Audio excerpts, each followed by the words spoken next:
Pagi guys, hari baru kerjaan baru. Kali ini gue mau ngetes Samsung Galaxy Z Fold 6 yang udah gue pakai selama 2 bulanan ini.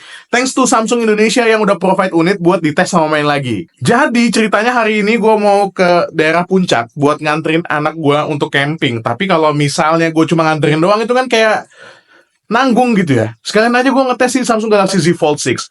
But first,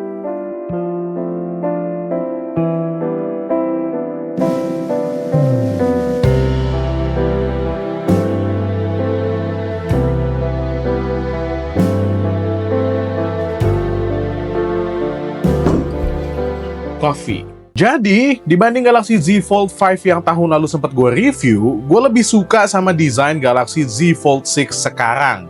Karena desain dia nih lebih tajam, lebih flat, dan agak mengotak gitu. Ya, lebih dekat ke Galaxy S24 Ultra lah. Cuma, dimensi Z Fold 6 ini sedikit lebih kecil dan pastinya tetap kokoh. Which is good, karena keduanya ada di kelas flagship atas. Bukan cuma bentuk yang mirip sama S24 Ultra, tapi peak brightness-nya juga sama. Sekarang naik jadi 2600 nits untuk layar luar dan dalam, persis kayak Galaxy S24 Ultra. Dipakai di kondisi terang di luar ruangan juga nggak bakal ganggu ini. Bezel layar depannya jadi mengecil 0,5 mm. Kecil emang, tapi buat gua cukup ngasih dampak yang lumayan signifikan. Ngetik di layar depannya sekarang jadi terasa lebih enak kalau dibandingin sama waktu ngetik di Galaxy Z Fold 5 tahun lalu. Kedua layarnya pakai dynamic refresh rate yang bisa pindah dari 1 Hz sampai 120 Hz sesuai sama apa yang ditampilin di layar, dan keduanya pun tampil cantik dengan reproduksi warna yang bagus. Desain struktur dual rail hinge-nya Samsung ini juga kokoh banget. Saking kokohnya, dia bisa menopang bukaan Fold 6 dengan kuat di sudut berapapun, jadi kalian nggak takut layarnya ketutup sendiri gitu. Mantep lah ini, kelihatan banget kalau ini semakin solid dan lebih kuat dari pendahulunya, si Samsung Galaxy Z Fold 5. Langsung aja kita tes kameranya kalau udah sampai di lokasi. Agak deg-degan nih ninggalin anak 7 tahun camping sendirian. Sebenarnya kita tuh bisa ngedrop, abis itu besok jemput lagi pagi-pagi. Tapi mumpung udah di puncak, kenapa nggak sekalian dieksplor aja ya nggak? Ini tanggal muda lagi, puncak, aduh. Samsung Galaxy Z Fold 6 punya kamera utama yang punya kualitas tinggi, yaitu dengan resolusi 50 megapiksel. Tapi kalau diperhatiin, ngambil foto pakai Z Fold 6 itu, default settingnya ada di resolusi 12 megapiksel. Kok kecil? Enggak kok, ini normal kayak HP-HP lainnya. Kalau kalian mau pakai 50 megapikselnya, harus pilih model 50 megapiksel secara manual. Dengan demikian, kalian dapat resolusi maksimalnya. Hasil foto dari Z Fold 6 memberikan gambar yang cukup detail dan rasanya lebih natural. Sayangnya gue nggak bisa bandingin langsung dengan Samsung Galaxy Z Fold 5 karena saat ini gue udah nggak megang. Tapi yakin deh, Galaxy Z Fold 6 ngasih ton warna yang lebih natural, dynamic range yang lebih baik, dan shadow yang lebih detail.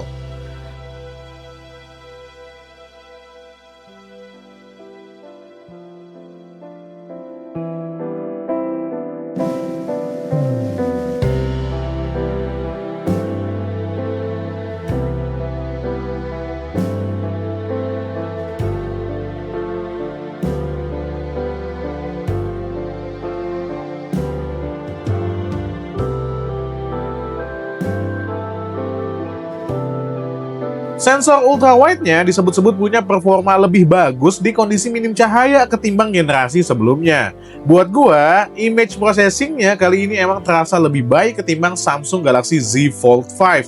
Tapi coba deh kalian bantu nilai dari 1 sampai 10, berapa nilai yang kalian kasih buat kamera ultrawide-nya ini? Zoom 3 kali juga bisa dilakukan di Samsung Galaxy Z Fold 6 ini. Karena ya dia juga punya sensor telefoto kan? Kurang lebih hasil fotonya kayak begini. Gimana menurut kalian? Kalau menurut gue masih cukup oke dan detailnya masih cukup terasa.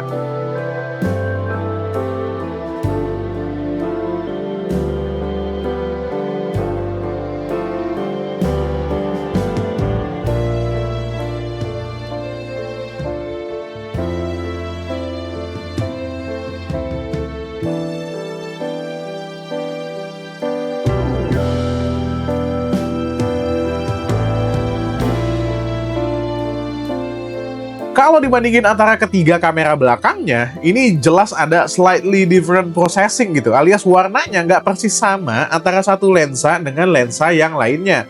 Tapi tipis-tipis aja, nggak banyak-banyak. Overall, buat gua hasilnya cukup memuaskan. Oh iya, kalau kalian pakai Z Fold 6 untuk dokumentasi perjalanan liburan, sebenarnya nggak perlu bawa tripod lagi, karena Z Fold 6 udah bisa dijadiin tripod, tinggal dilipat setengah aja gitu. Selain itu, kelebihan lainnya adalah, kamu bisa banget nih foto pakai Z Fold 6 dengan angle-angle yang nggak biasa. Bisa sambil berdiri kayak gini, atau kalau mau foto langit, bisa dipegang kayak begini. Pokoknya suka-suka lah, karena foldable emang ngedukung banget buat ngambil foto-foto yang unik. Nah, kalau mau bikin video time-lapse juga bisa. Yang pertama, cari posisi dulu, karena penting buat dapetin angle yang pas. Abis itu, buka Z Fold 6 buat jadiin tripod, langsung rekam ini. Asik. Atau kalau kalian pengen, kalian bisa ngambil video selfie pakai kamera belakang kayak yang lagi gue pakai ini. Ya, hitung-hitung bisa dapet resolusi yang lebih tajam daripada pakai kamera depan. Menurut gue, kualitas kamera depan Samsung Galaxy Z Fold 6 ini juga nggak kalah bagus. Bisa dilihat dari hasil fotonya, ini kelihatan cakep. Reproduksi warnanya natural, tapi tetap ada kesan vibrant kayak kamera utamanya. Bedanya, ini agak less detail aja ya. Wajar, karena resolusinya juga beda kan.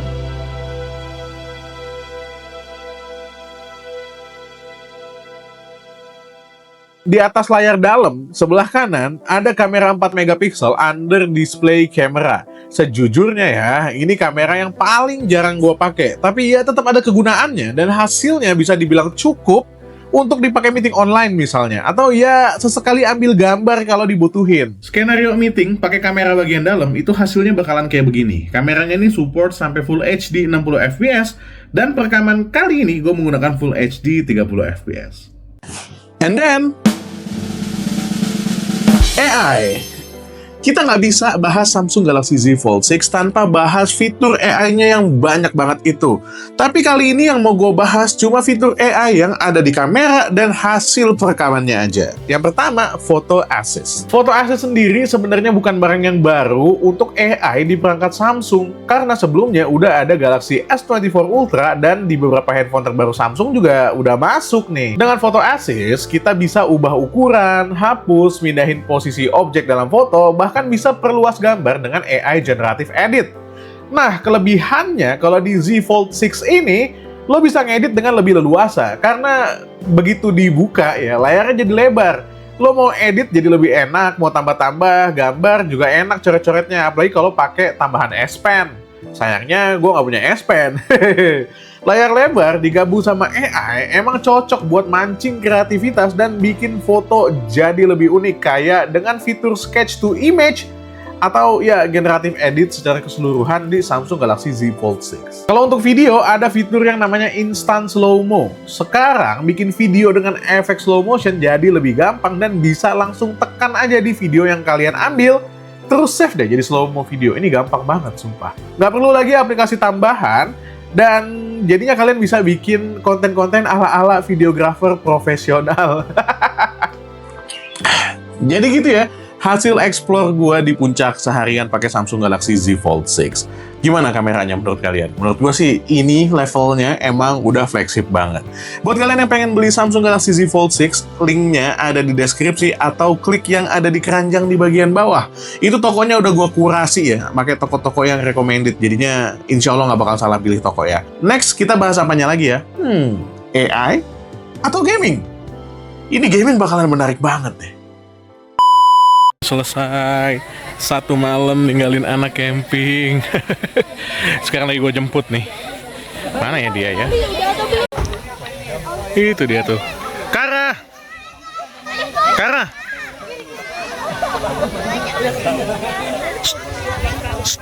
Kara! Makasih.